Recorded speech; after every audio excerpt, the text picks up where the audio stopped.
بسم اللہ الرحمن الرحیم الحمد للہ رب العالمین والصلاة والسلام علی رسولہ محمد وآلہ وصحبہ اجمعین اشہد ان لا الہ الا اللہ وحدہ لا شریک لہ واشہد ان محمدا عبدہ ورسولہ اما بعد۔ انتہائی قابل قدر مشائخ کرام اور دور دراز سے لائیو سننے والے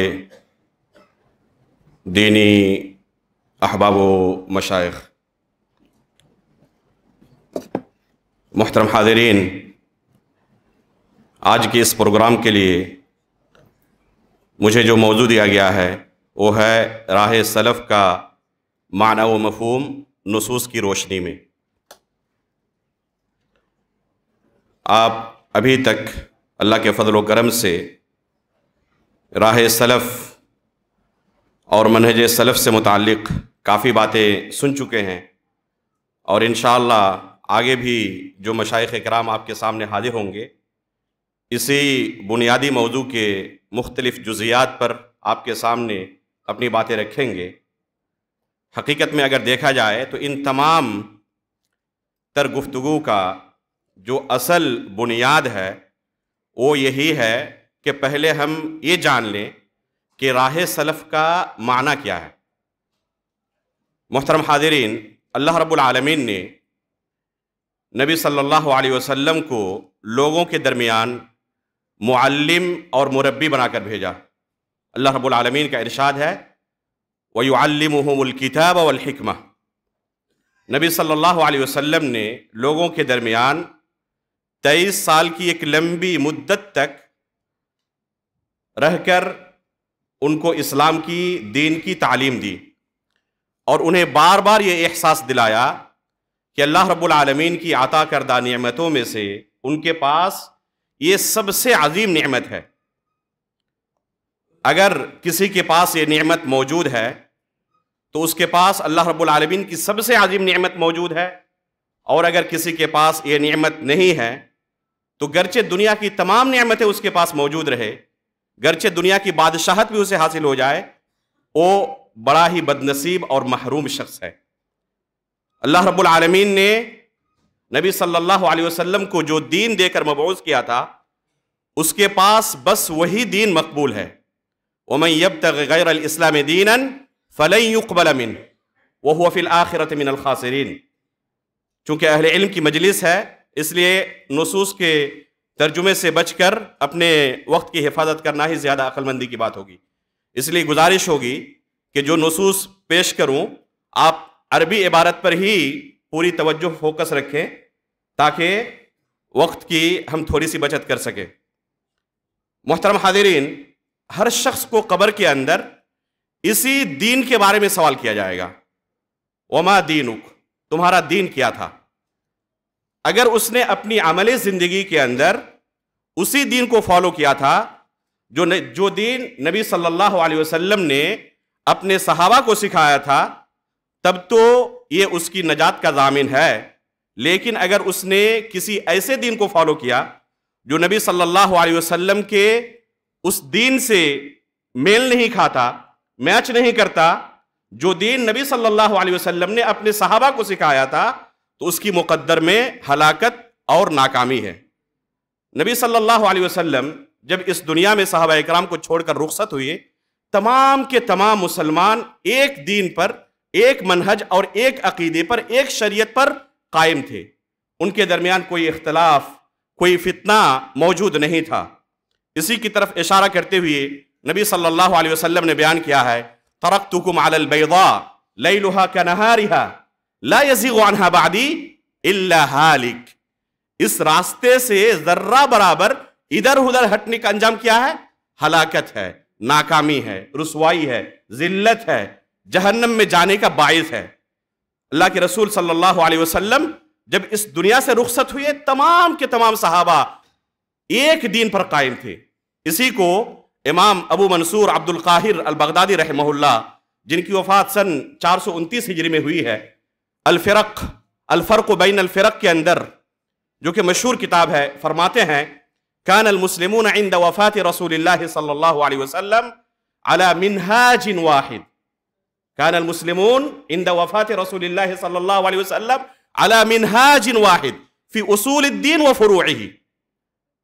تو یہ اللہ کے رسول صلی اللہ علیہ وسلم کا عطا کردہ سکھلایا ہوا دین ہے جس پر صحابہ قائم تھے. اس وقت کے مسلمان جس راہ پر گامزن تھے، اللہ رب العالمین نے اسی راہ کو سبیل المؤمنین قرار دیا ہے، اور یہی راہ سلف ہے. اللہ رب العالمین کا ارشاد ہے وَمَن يُشَاقِقِ الرَّسُولَ مِن بَعْدِ مَا تَبَيَّنَ لَهُ الْهُدَى وَيَتَّبِعْ غَيْرَ سَبِيلِ الْمُؤْمِنِينَ نُوَلِّهِ مَا تَوَلَّى وَنُصْلِهِ جَهَنَّمَ وَسَاءَتْ مَصِيرًا. اللہ رب العالمین کے کلام پر غور کریں. ہمارا عقیدہ ہے کہ اللہ رب العالمین کا کلام ہر طرح کے لغو سے، حشو و زوائد سے پاک ہے. ایک ایک لفظ انتہائی اہمیت کا حامل ہے. اگر راہ سلف کوئی ضروری شے نہ ہوتی تو وَمَن يُشَاقِقِ الرَّسُولَ کہنے کے بعد وَيَتَّبِعْ غَيْرَ سَبِيلِ الْمُؤْمِنِينَ کہنے کی کوئی ضرورت نہیں تھی. لیکن اللہ رب العالمین نے وَمَن يُشَاقِقِ الرَّسُولَ کے بعد اضافہ کرتے ہوئے فرمایا وَيَتَّبِعْ غَيْرَ سَبِيلِ الْمُؤْمِنِينَ. اور اس کا انجام کیا قرار دیا کہ اگر کوئی مؤمنوں کی راہ کی اتباع نہ کرے، کسی دوسرے راہ کی اتباع کرے تو اس کا ٹھکانہ جہنم ہے. اب سوال پیدا ہوتا ہے کہ یہاں پر مؤمنین سے مراد کون لوگ ہیں جن کے راستے کی مخالفت پر اللہ رب العالمین نے جہنم کی وعید سنائی ہے؟ تو میرے بھائیوں، معلوم ہونا چاہیے کہ خود اللہ رب العالمین نے، اسی طرح رسول اللہ صلی اللہ علیہ وسلم نے اس کی وضاحت اور تفسیر فرما دی ہے. اگر ہم کتاب و سنت کا بغور مطالعہ کریں تو پائیں گے کہ اللہ رب العالمین نے صحابہ اکرام کے ایمان کو، صحابہ اکرام کے ایمان اور ان کے تقوی کی خود گواہی دی ہے. ان کے لیے مغفرت اور اجر عظیم کا وعدہ کیا ہے. اللہ رب العالمین کا ارشاد ہے ان الذين يغضون اصواتهم عند رسول الله اولئك الذين امتحن الله قلوبهم للتقوى. اللہ رب العالمین گواہی دے رہے ہیں اولئک الذین امتحن اللہ قلوبہم للتقوى لہم مغفرۃ واجر عظیم. بلکہ احسان کے ساتھ ان صحابہ اکرام کی اتباع کرنے والوں کو بھی اللہ رب العالمین نے اپنی رضامندی اور جنت دینے کا وعدہ کیا ہے.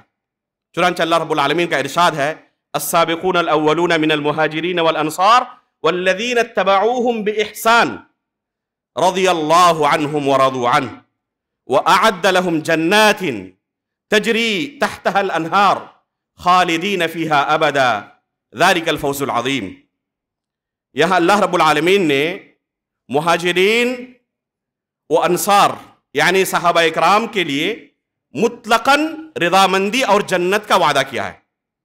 السابقون الاولون من المہاجرین والانصار، یہاں پر اتباع احسان کے ساتھ کرنے کی شرط نہیں لگائی، بلکہ علل اطلاق اللہ رب العالمین نے ان کے لیے رضامندی اور جنت کا وعدہ کیا. لیکن اس کے بعد آنے والے دوسرے لوگوں کے لیے اللہ رب العالمین نے احسان کے ساتھ اتباع کی شرط لگائی اور کہا والذین اتبعوہم بإحسان. اسی طرح نبی صلی اللہ علیہ وسلم نے تو اس آیت سے پتہ کیا چلا کہ اصل مؤمنین یہی صحابہ اکرام ہیں جن کے لیے اللہ رب العالمین نے علل اطلاق جنت کا وعدہ کیا ہے، اور پھر ان کی راہ کی اتباع کرنے والے لوگ احسان کے ساتھ جو بھی ہوں اللہ رب العالمین نے ان کے لیے بھی جنت کا وعدہ کیا ہے. اللہ رب العالمین نے ان کے لیے اپنی رضامندی کا اعلان کیا ہے. تو اس سے علماء اکرام نے استدلال کرتے ہوئے کہا کہ اصل مؤمنین جن کی اتباع کرنے کا اللہ رب العالمین نے حکم دیا ہے، جن کی راہ کی اتباع سبیل المؤمنین سے مراد جو ہے تو وہ صحابہ اکرام ہیں، اور پھر ان کے بعد آنے والے وہ لوگ جو احسان کے ساتھ ان کی اتباع کرنے والے ہیں، اور اس سے مراد تابعین اور تبع تابعین کی جماعت ہے. یہ تابعین اور تبع تابعین کی قید لگانے کی ضرورت یوں محسوس ہوئی، اور اس لیے محسوس ہوئی کیونکہ خود رسول اللہ صلی اللہ علیہ وسلم نے ارشاد فرمایا ہے خیر الناس قرنی ثم الذین یلونہم ثم الذین یلونہم، اور بعض روایتوں کے اندر اور ایک مرتبہ اللہ کے رسول نے کہا ثم الذین یلونہم۔ تو اس سے پتا چلا کہ اللہ کے رسول صلی اللہ علیہ وسلم کا جو زمانہ تھا اور اس کے بعد 2 یا 3 زمانے، صحابہ اکرام، تابعین، تبع تابعین کا زمانہ، یا ایک زمانہ اور بڑھا سکتے ہیں بعض روایتوں کے مطابق۔ تو اس سے استدلال کرتے ہوئے علماء نے کہا کہ اصل سلف یہی صحابہ اکرام ہیں، اور اس کے بعد تابعین اور تبع تابعین کے زمانے میں وہ لوگ جنہوں نے احسان کے ساتھ ان کی اتباع کی۔ مذہب سلف اور راہ سلف کا معنی سمجھنے کے لیے علامہ سفارینی رحمہ اللہ نے جو کلام پیش کیا ہے لوامع الانوار البہیہ کے اندر، انتہائی اہم ہے۔ میں وہ عبارت آپ کے سامنے پڑھ رہا ہوں، غور سے سنیں۔ فرماتے ہیں المراد بمذہب السلف ما كان عليه الصحابة الكرام رضوان الله عليهم وأعيان التابعين لهم بإحسان وأتباعهم، آگے فرماتے ہیں وَأَئِمَّةُ الدِّينِ مِمَّنْ شُهِدَ لَهُ بِالْإِمَامَةِ، یہ لفظ بہت اہم ہے۔ وَأَئِمَّةُ الدِّينِ مِمَّنْ شُهِدَ لَهُمْ بِالْإِمَامَةِ وَعُرِفَ عِظَامُ شَأْنِهِ فِي الدِّينِ وَتَلَقَّى النَّاسُ كَلَامَهُمْ خَلَفٌ عَنْ سَلَفٍ دون من رمی ببدعة بلقب او شهر بلقب غیر مرضی مثل الخوارج والروافض والقدریہ والمرجئہ والجبریہ والجہمیہ والمعتزلہ والکرامیہ ونحو هؤلاء۔ یہاں علامہ سفارینی رحمہ اللہ کی یہ عبارت انتہائی اہم ہے اور بہت واضح ہے کہ مذہب سلف سے اور راہ سلف سے کیا مراد ہے۔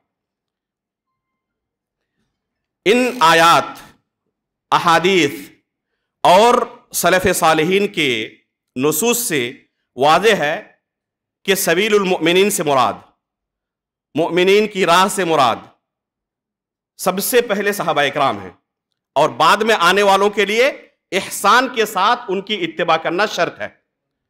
رسول اللہ صلی اللہ علیہ وسلم نے بھی اسی چیز کو اپنی حدیث کے اندر بیان فرمایا ہے۔ چنانچہ 73 فرقوں والی جو حدیث ہے، نجات پانے والی جماعت کے متعلق اللہ کے رسول نے کیا فرمایا؟ ہم من کان علی ما انا علیہ اليوم واصحابی۔ اللہ کے رسول صلی اللہ علیہ وسلم جوامع الکلم کی صفت سے متصف تھے، انتہائی مختصر الفاظ میں بڑی بڑی باتیں کہہ دیتے تھے۔ اللہ رب العالمین نے آپ کو یہ خصوصیت عطا کی تھی کہ بڑی بڑی عبارتوں کو اللہ کے رسول صلی اللہ علیہ وسلم مختصر الفاظ میں بیان کر دیتے تھے۔ اس کے باوجود رسول اللہ صلی اللہ علیہ وسلم کے کلام پر غور کریں، صرف یہ کہنا کافی تھا ہم من کان علی ما انا علیہ اليوم، لیکن اس کے بعد رسول اللہ صلی اللہ علیہ وسلم نے وہ اصحابی کا اضافہ فرمایا۔ وہاں اللہ رب العالمین نے وَيَتَّبِعْ غَيْرَ سَبِيلِ الْمُؤْمِنِينَ کا اضافہ کیا، اور یہاں رسول اللہ صلی اللہ علیہ وسلم نے وہ اصحابی کا اضافہ کیا۔ یہ آیت اور یہ حدیث بالکل واضح ہے اس معنی میں کہ راہ سلف سے اور منہج سلف سے کیا مراد ہے۔ چنانچہ علماء اکرام بیان کرتے ہیں کہ راہ سلف یا منہج سلف کا 2 اطلاق ہے، ایک عام اطلاق ہے اور ایک خاص اطلاق ہے۔ جو عام اطلاق ہے اس سے مراد وہ تمام علماء اکرام جو صحابہ اکرام کے دین پر قائم تھے، ان کے منہج پر قائم تھے، جو ہم سے پہلے گزر چکے ہیں۔ یہ عام اطلاق ہے، اس کے اندر وہ تمام علماء اکرام شامل ہو جائیں گے جو قریب کے زمانوں میں بھی وفات پائے ہیں، جیسے علامہ البانی رحمہ اللہ، علامہ ابن عثیمین رحمہ اللہ، علامہ ابن باز رحمہ اللہ، استاد محترم شیخ سلیمان الرحیلی حفظہ اللہ کی کتاب دراسات فی المنہج انتہائی اہم کتاب ہے۔ اس کتاب کو پڑھیں، یہ اصل میں ایک محاضرہ ہے جس کو بعد میں کتابی شکل میں نشر کیا گیا ہے۔ تو شیخ نے اس اصطلاح کی تفسیر کرتے ہوئے کہا کہ حقیقت میں یہ 2 اطلاق ہے، ایک عام اطلاق ہے اور ایک خاص اطلاق ہے۔ عام اطلاق کے تحت وہ تمام کے تمام علماء اکرام شامل ہوں گے جو آج کے زمانے میں بھی سلف صالحین یعنی صحابہ اکرام اور تابعین کے نقش قدم پر چلنے والے ہیں۔ اور جو خاص اطلاق ہے اس خاص اطلاق میں وہ معنی مراد ہوگا جو ابھی آپ کے سامنے وَيَتَّبِعْ غَيْرَ سَبِيلِ الْمُؤْمِنِينَ، اور رسول اللہ صلی اللہ علیہ وسلم کے قول وہ اصحابی کے زمرے میں بیان کیا گیا۔ یہی بات علامہ سفارینی رحمہ اللہ کے کلام میں ہم نے پڑھا بھی۔ انہوں نے کیا کہا؟ وَمِمَّنْ شُهِدَ لَهُ بِالْإِمَامَةِ، کہ بعد کے زمانے میں بھی جن کی امامت کی گواہی دی گئی ہے، جن کے علم کی گواہی دی گئی ہے، وہ ائمہ اکرام، مثلا شیخ الاسلام علامہ ابن تیمیہ رحمہ اللہ، علامہ ابن قیم رحمہ اللہ، حافظ ذہبی رحمہ اللہ، یہ اعیان السلف ہیں عمومی معنی میں، لیکن خصوصی معنی میں اگر لیں تو صحابہ اکرام کی جماعت ہے، جن کے بارے میں اللہ رب العالمین نے قرآن کریم کے اندر اور رسول اللہ صلی اللہ علیہ وسلم نے اپنی حدیث کے اندر بیان کیا ہے، اور اسی کی اتباع کا حکم دیا ہے۔ اگر بعد میں آنے والے لوگ اسی دین پر قائم رہیں جس دین پر اللہ کے رسول نے اپنے صحابہ کو چھوڑا تھا، اپنی زندگی میں اس نے اسی دین کی اتباع کی، اسی کو فالو کیا، اس کو اللہ رب العالمین نے 30 سال 40 سال 50 60 70 سال کی زندگی دی۔ قبر میں جب پہنچے گا فرشتے پوچھیں گے ما دینک، تمہارا دین کیا تھا؟ وہی دین پیش کر دے جو اللہ کے رسول صلی اللہ علیہ وسلم نے اپنے صحابہ کو سکھایا تھا، تو اس کے لیے ہدایت ہے، اس کے لیے نجات ہے۔ اور اگر کوئی دوسرا دین پیش کرے جو اس دین سے میچ نہیں کھاتا تو پھر اس کے لیے ناکامی ہے۔ اسی وجہ سے اللہ کے رسول صلی اللہ علیہ وسلم کے یہ صحابہ اپنے دین کو لے کر انتہائی محتاط تھے، انتہائی زیادہ محتاط تھے۔ جب بھی کوئی ایسا شخص ان کے سامنے کوئی چیز پیش کرتا جن کے دین اور ایمان کے بارے میں یہ جانتے نہیں تھے، ان سے کوئی چیز سیکھنا نہیں چاہتے تھے۔ یہی صحابہ اکرام، ان کی زندگی میں ایک زمانہ گزر چکا تھا کہ ایک ایک حدیث کے لیے میلوں تک سفر کرتے، مہینوں تک سفر کرتے، لیکن جب فتنے ظاہر ہوئے اور اہل بدعت بھی دین سکھانے لگے تو وہی صحابہ اکرام اگر ان کو آ کر کوئی خود حدیث رسول سناتا تب بھی سننا نہیں چاہتے تھے۔ عبداللہ بن عباس رضی اللہ تعالیٰ عنہ کا واقعہ پڑھے، صحیح مسلم کے مقدمے میں امام مسلم رحمہ اللہ نے نقل کیا ہے۔ بشیر بن کعب العدوی عبداللہ بن عباس رضی اللہ تعالیٰ عنہ کے پاس آ کر اللہ کے رسول کی حدیثیں سنانا شروع کرتے ہیں۔ قال رسول اللہ صلی اللہ علیہ وسلم کذا، قال رسول اللہ صلی اللہ علیہ وسلم کذا۔ اور عبداللہ بن عباس رضی اللہ تعالیٰ عنہ جو ایک زمانے میں صحابہ اکرام کے چوکھٹ پر جا کر بیٹھے رہتے اور مدینے کی تپتی گرمی میں ان کا جسم جھلس جاتا، یہاں پر کوئی خود حدیث رسول سنانے آیا ہوا ہے اور ان کی بات نہیں سن رہے ہیں۔ تھوڑی دیر کے بعد یہ بشیر بن کعب العدوی کہتے ہیں عبداللہ بن عباس آپ کو کیا ہو گیا ہے؟ میں اللہ کے رسول کی حدیثیں آپ کو سنا رہا ہوں اور آپ سننا نہیں چاہتے؟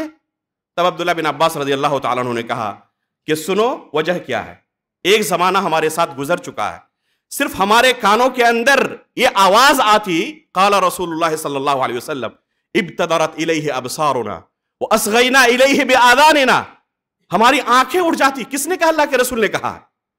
لیکن فلما رکب الناس الصعب والذلول، جب سے لوگوں نے ہر طرح کی چیزیں ملاوٹ والا دین پیش کرنا شروع کر دیا ہے، تب سے ہم اپنے دین کو لے کر محتاط ہو گئے ہیں، اسی سے دین سیکھتے ہیں جس کے بارے میں مطمئن ہو کہ یہ منہج سلف پر ہے، ورنہ دوسروں سے ہم دین نہیں سیکھتے۔